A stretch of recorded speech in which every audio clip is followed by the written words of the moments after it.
Welcome to Dark Matters, True Crime, the channel where every case drags you deeper into the unknown. Hit that subscribe button and join us, as we explore the darkest corners of the human mind.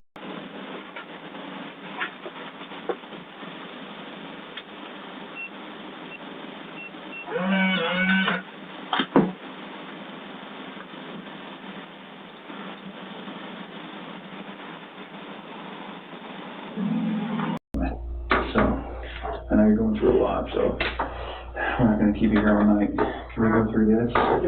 So, okay, let's see, 148 doorbell detected visitor. What does that mean? So the doorbell has a camera on it when you get up to a certain proximity, and when you ring it, it detects a visitor. Okay. People are already distracting me out here. Oh. So in fact, why don't we do this? So I work a lot of stuff like this in bank robberies, and when I talk to a witness at a bank robbery, sometimes I find it best for them to just say, tell me what happened, get it all out, and then once you get it out, let's go over it, okay? So just get it all out as far as this. Tell me exactly what you remember, and I'll take notes about where we can go. Okay. So this 1:48 a.m. Let me switch chairs. Because when they come knocking, when they come knocking, I gotta use that key. Do you need more water? No, I brought you Gatorade. Oh, thank you. All right. Alright, so 1:48 a.m., doorbell detects a visitor. So when we were over at the neighbor's house, the next day we were looking at his camera as well, and it didn't show anybody walking up to the driveway, which was kind of weird. That's the only reason I put that on there, because it showed Nicole dropping her off, but nobody actually walking up to the house. It was kind of weird, but she was in the house. Okay. So, and what time are we talking? This is still 1:48. Okay. So, 2 a.m., Shanann gets in the bed with me. 4 a.m., that's when my alarm goes off for work, and I'm supposed to get dressed, brush my teeth, everything I do upstairs. Okay. 4:15, that's when I get back, slide right into bed next to her, and start having a conversation with her about having the house up for sale, and talking about actually proceeding with the separation. Okay. And obviously it gets pretty emotional, like we're talking about, we felt the disconnection was there, like falling out of love, and trying to stay together, maybe just for the kids' sake, but we're realizing that doing like our homework, it's not, most of the time that's not gonna work. Yeah. And it gets pretty emotional because we have 2 beautiful kids and we have 1 on the way. So it's just a matter of it was very emotional, we were both crying, and at the end, we just said, she said she was gonna take the kids to her friend's house for the day, and she would be back. Okay. And I was like, okay, it's fine. And so I went downstairs, made my protein shake. It was 5 a.m., that's when I did that. Packed my lunchbox, had my oatmeal, chicken, filled my water jug up. 5:15, I went outside, backed my truck up, was loaded up. Had my book bag, my lunchbox, computer, water jug, my big clear container. I put big clear containers in my truck so it's easy just to pull out, pull in, just depending on what I'm going to use.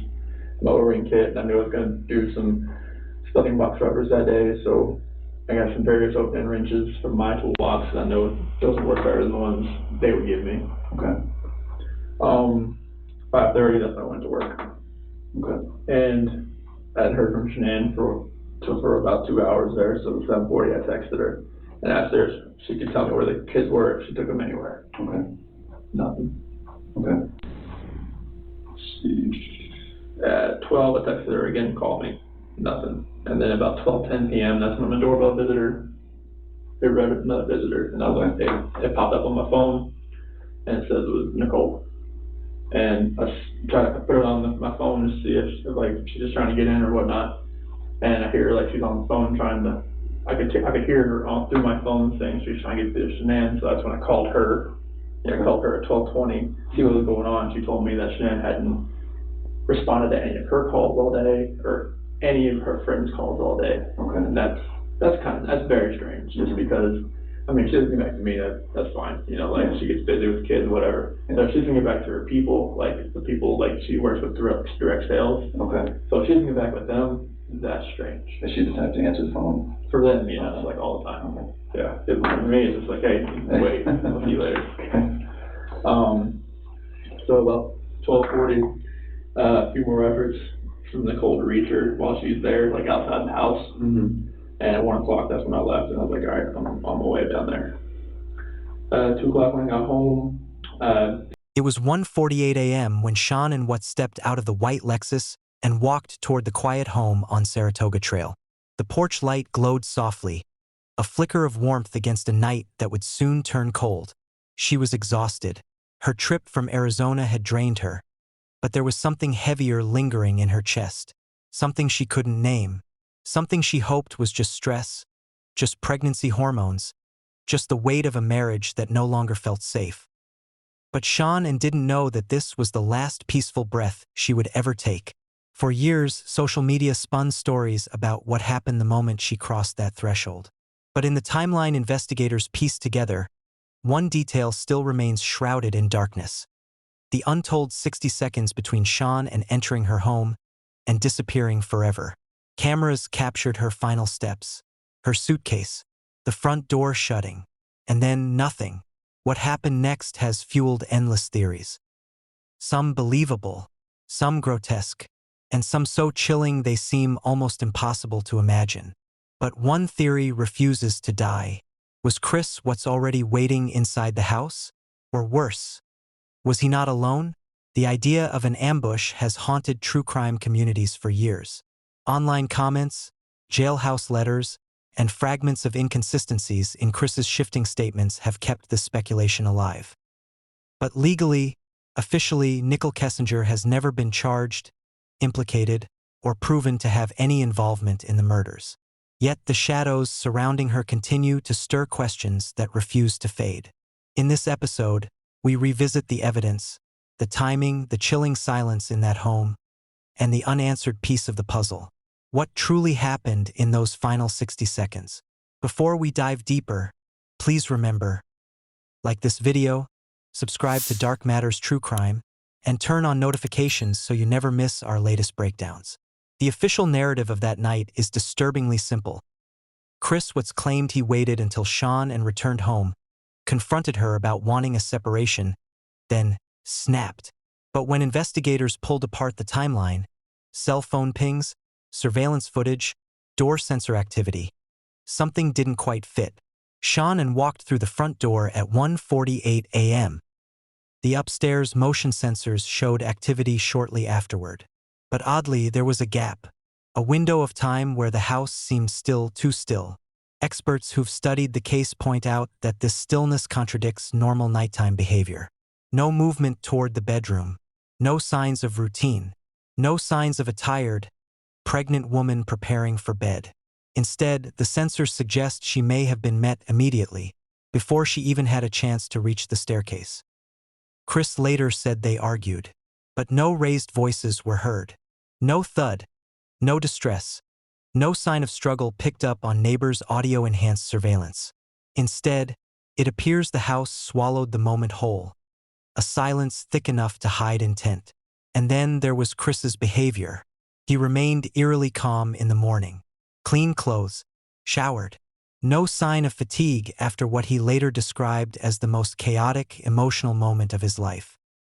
As detectives reviewed the body cam footage recorded just hours after the murders, they noted something chilling. He didn't look like a man in shock. He looked like a man trying not to slip. That's when online theories began to swirl. Was he coached? Was he rehearsed? Was Shanann met with a plan already in motion? And this is where another name rises from the shadows of speculation: Nichol Kessinger. While officially cleared, her digital trail raised eyebrows. Deleted messages, searched alibis, and a sudden disappearance from the public eye. None of this proves involvement, but it has fueled questions about what Chris might not have done alone. No matter what version you believe, one thing is clear: something about the timeline doesn't add up. Before we continue, don't forget, like and subscribe to Dark Matters True Crime for more chilling breakdowns of hidden evidence and untold angles. To understand the theories surrounding those final 60 seconds, we must step into the part of the story that has fueled endless online debate: the role of Nichol Kessinger. Not as a suspect, not as an accomplice, but as a figure whose presence in Chris Watts' life dramatically shifted the emotional landscape of the Watts household. What we know for certain is simple. Nichol Kessinger met Chris Watts in June 2018. Their relationship escalated quickly, and Chris became a man living two lives. But here is where the questions emerge. In the days before the murders, Nichol Googled wedding dresses, how to prepare for a new relationship, and vacations with Chris. She also searched Shanann's name repeatedly. None of this proves involvement. Many people search out of curiosity, jealousy, or insecurity. But to investigators, it painted a picture of a relationship moving much faster than anyone expected. Then came the deletions.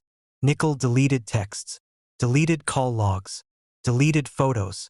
Again, nothing illegal. But when paired with the horrific outcome that followed, every deletion took on weight. Every missing message became a doorway for speculation. Every silence became a question mark. Online forums began to fill in their own answers. People wondered, did Chris snap because he was terrified of losing Nichol? Did he interpret her distance as a demand for a fresh start? Was he chasing a fantasy life he believed she represented? All fair questions, but still questions. No evidence ever placed her at the scene. No phone pings. No eyewitness accounts. No physical trace. In the eyes of the law, Nichol remains simply a witness, a woman entangled with a man who was unraveling. Still, the timing of their relationship cannot be ignored. It added pressure. It added temptation. That's Chris Watts' mistress, Nichol Kessinger, blowing him kisses and professing her love for him. I'm having a wonderful time. You mean a lot to me, and I'm glad that you're having a blast. I am so out of breath.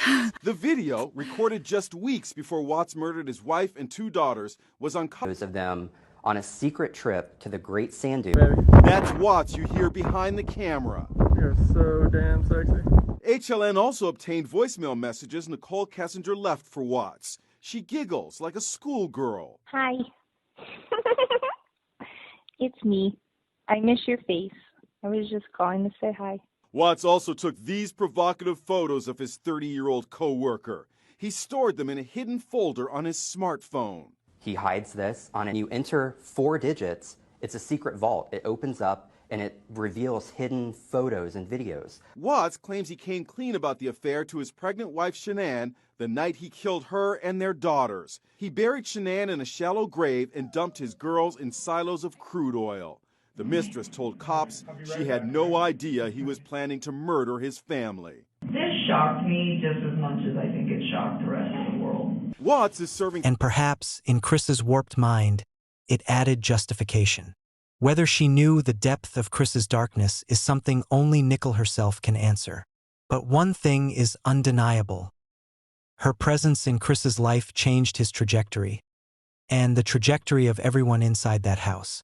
No one alive today knows the exact truth, only Chris Watts does. But investigators, body cam footage, cell phone timelines, and behavioral profiling give us enough to reconstruct the most likely scenario. Shanann arrived home at 1:48 a.m. She was exhausted, pregnant, stressed, and unaware that the man waiting inside was not the husband she had kissed goodbye days earlier. The house was quiet. Too quiet. Experts believe Chris was already awake. He had told investigators he just woke up. But the data shows movement, phone activity, and pacing long before Shanann's car pulled in. He was preparing, thinking, and spiraling. What happened next took less than a minute. Shanann walked through the front door, carrying her suitcase. She set it down, likely thinking Chris would help her upstairs. Instead, he approached her with an intensity she never saw coming. Profilers say this moment, this exact minute, is when Chris made a cold, irreversible decision. Not because of rage, not because of an argument, but because he believed he had reached a point of no return. Whether he had rehearsed a speech, planned to ask for separation, or snap without warning, one detail remains chilling. Shanann never made it upstairs. Everything that followed, Chris's inconsistent stories, his timeline shifts, the contradictions, reveals one devastating truth. Chris acted fast. He acted decisively. and he acted before Sean and even understood what was happening. Some speculate he feared her reaction to the affair. Some believe he thought she would ruin his new fantasy life. Others say he was cornered by debts, lies, and the pressure of a double existence. What matters is this: there was no second chance, no warning, no escape for Sean, and in those final seconds, this was the moment that changed an entire family's fate. And as investigators later said, Chris made up his mind before she ever walked through the door. Before we continue to Chapter 5, please don't forget, like this video and subscribe to Dark Matters True Crime for more in-depth storytelling. By sunrise, the house on Saratoga Trail looked calm from the outside, but inside, the truth was already beginning to crack open. Chris tried to recreate normal. He texted coworkers. He made small talk. He acted as though nothing had happened. But his behavior, caught on neighbors' cameras and later reviewed by investigators, told a different story. While the world believed Sean and was simply missing, Nichol Atkinson knew something was wrong. She said it herself later. "I felt it in my chest. Something wasn't right." Her instinct set everything in motion. When police arrived for the welfare check, Chris tried to play the part of the panicked husband. He looked around the house, opening closets he already knew were empty, calling Shanann's phone that he knew would never ring again. Still, Nichol watched him closely, and Chris's mask began to slip. He avoided eye contact. He clung to his phone. He stood stiffly, as if he were holding his breath. Then came the moment that changed everything. The neighbor pulled up his home security footage, the last recording of the Watts driveway that early morning. Chris stood behind the officer, his arms crossed, his foot tapping, his breathing uneven. When he saw himself backing his truck into the garage, something he claimed he never did, his entire body changed. The neighbor later said,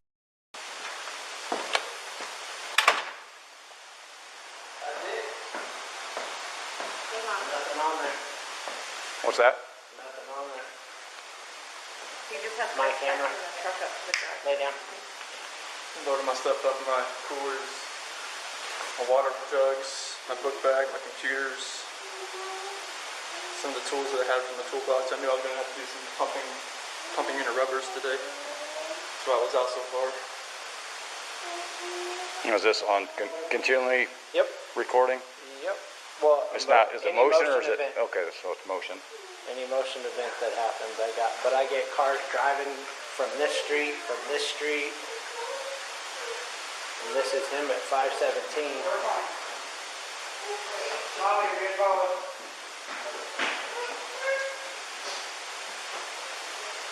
I usually park out there on the side. I just want to get everything back in.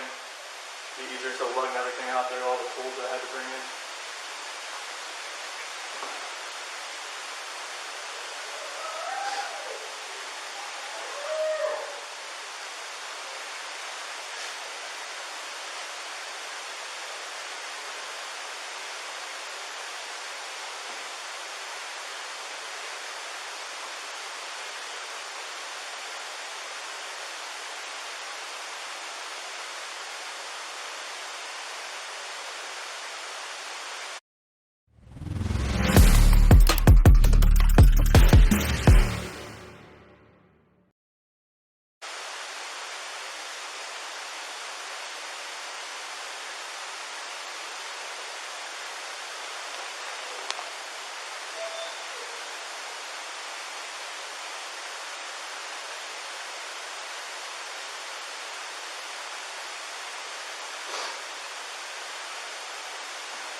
What else can I do with this?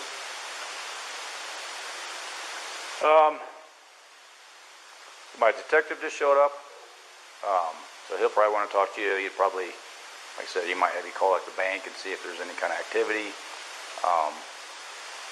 Because if there was any sort of action out On there, his camera, it's I like, would have got it. like Right.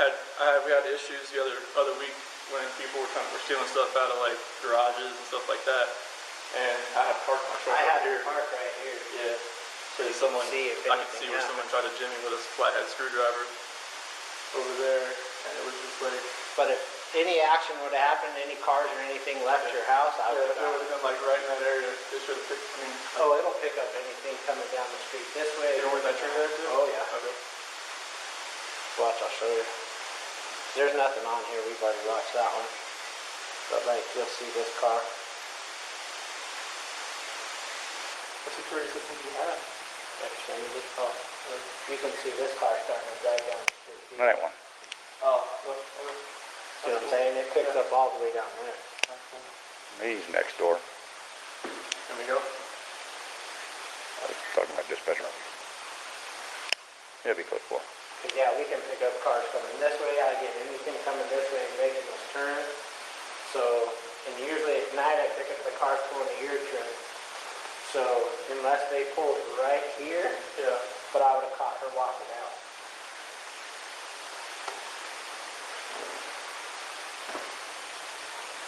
Diesel. Pretty good.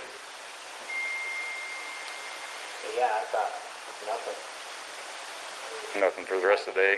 No, that's it. She's pregnant as well.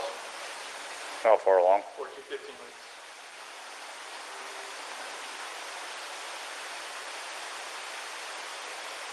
That's why her friend said it was low blood sugar. And see,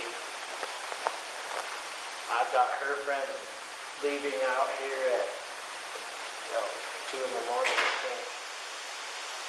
So, my camera.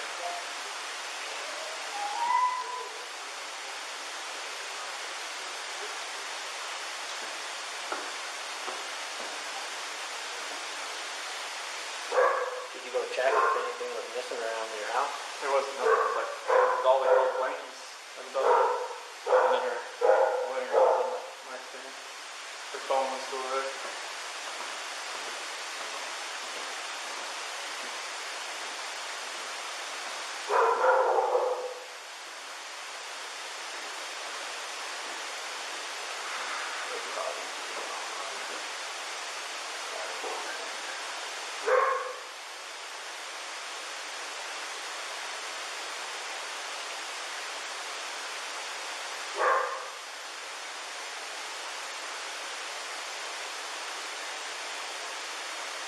She dropped her off at 1 in the morning, right?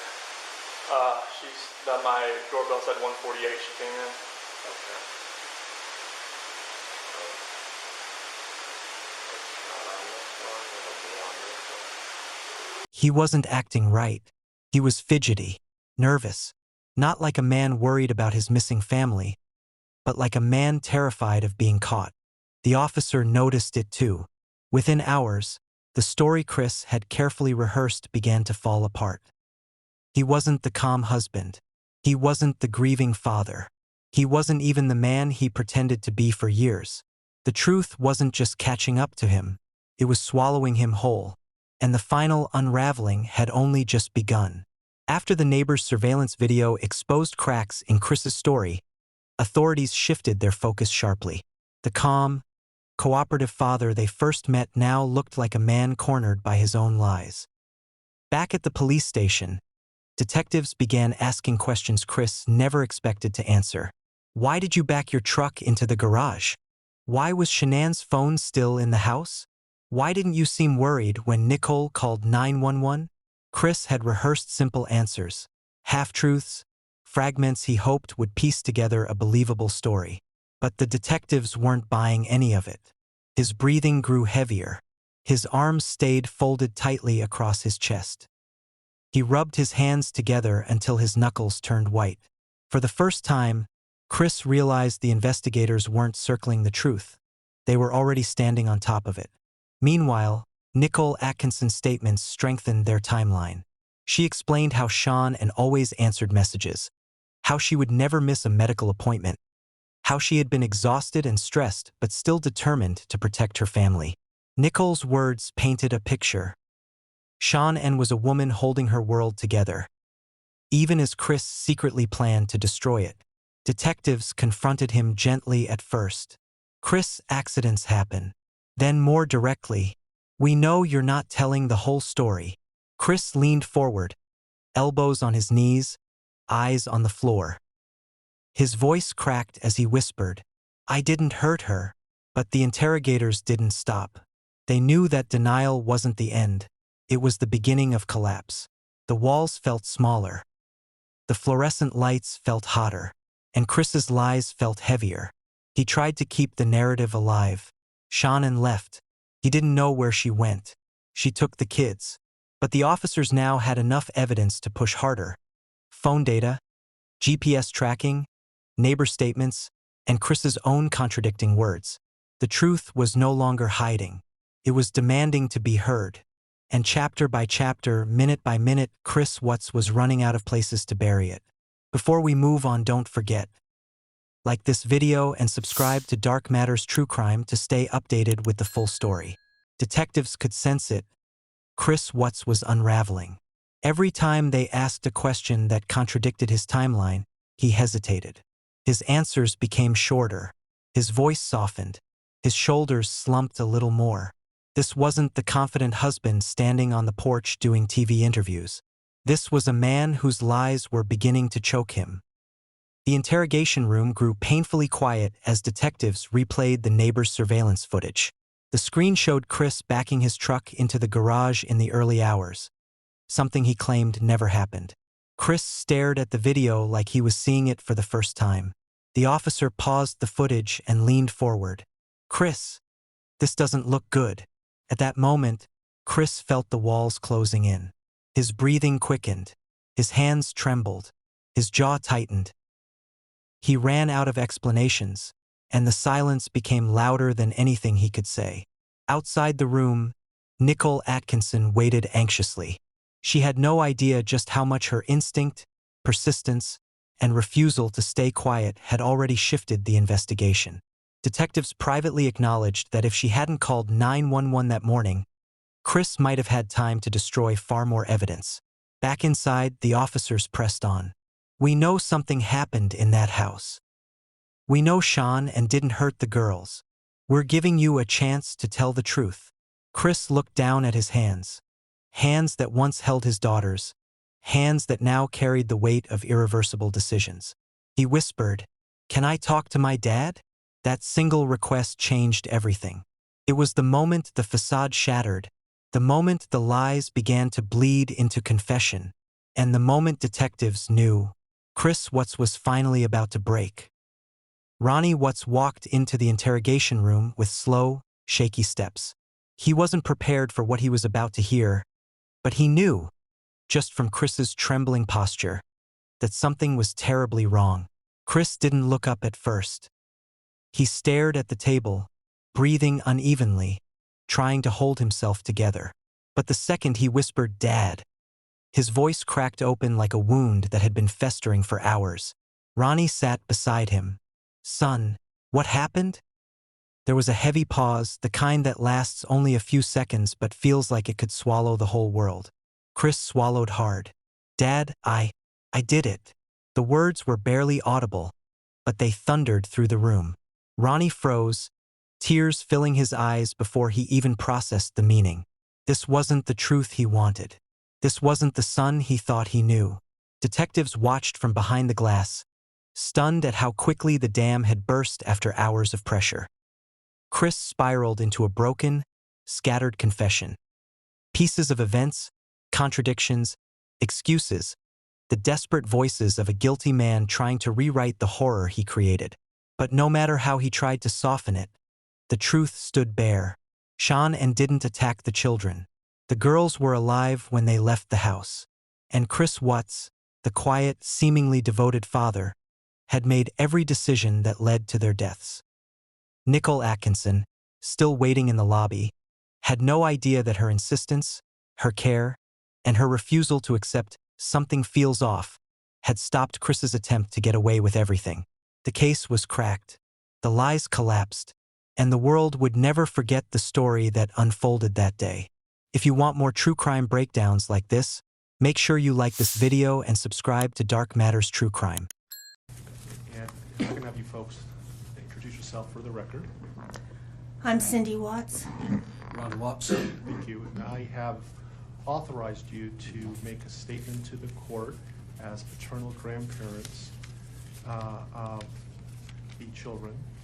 And if you choose not to make a statement, but your designee, Ms. Powers, chooses to, she can do so as well. How would you like to proceed Can today? I read that? Yeah, do you want me to start? I want you to start, but I would like to read Who's going to be speaking today? Your Honor, initially, they've asked me, and they're hoping that they have the strength to speak, but if they do not, they've written out their statements and asked me to finish for them. So That would be fine. Who would like to go first? if I could start, Your Honor. On behalf of the Watts, Your Honor, and to the community, we thank you for the opportunity and the recognition under the Victim Bill of Rights. We come today as the grandparents and the parent of the daughter and children whose life was taken in this case. We are not here to ask for leniency. We are not in any way condoning or tolerating the crime that has occurred and the pain that has been caused. We join in our daughter-in-law and grandchildren's family in saying this should never have happened. This is not condonable. This is something that we will never get over. We appreciate the consideration that everyone has paid, most especially the families that have lost everyone. We appreciate that they begged for Christopher's life. We agree and echo what they have said, that it is not his place to take anyone's life, nor would it be our place as a community to take his life.